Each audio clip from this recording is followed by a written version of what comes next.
কোন রকমে কবরে যাইগা। মানুষ বিরক্ত হইয়াও বলে যদি মরে যাইতাম।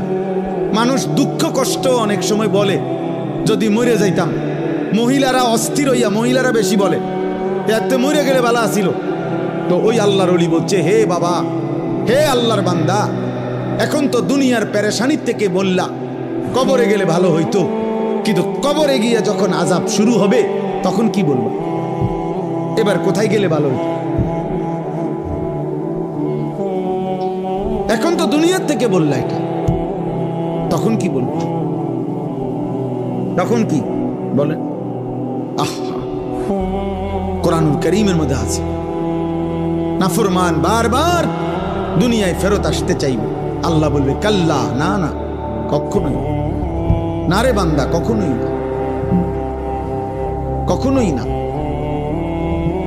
এজন্য ছেলেরা, বাপ, তুমি তোমার জন্য কমপক্ষে, আমি সারাদিন এটা বলি, প্রত্যেক দিন সারা বছর চিল্লাই, আমার কথা হইল এদূর কমপক্ষে যে ভাই তুমি তোমার কথা ভাবো।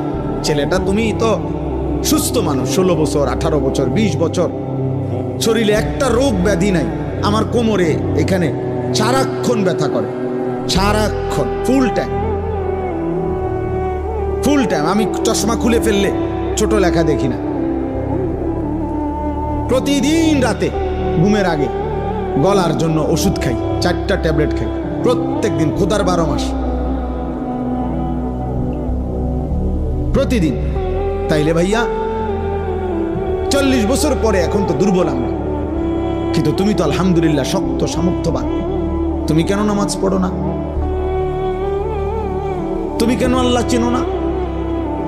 তাহলে তুমি কষ্ট, ক্লান্তি, দুর্বল সময়ে কেমনে ইবাদত করবে? তখন হয়তো মন চাইবে, কিন্তু শরীরে তো কুলাবেন, তখন তো শরীরে কুলাবেন।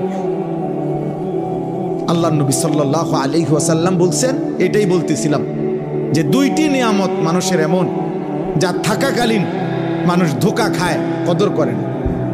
এক, আসিহাতু, সুস্থতা। সুস্থতা যতক্ষণ থাকে মানুষ কদর করে না, কদর করে। 2, আল ফারাগু, অবসর। যখন হাতে সময় আছে তখন বন্দিগি করেন।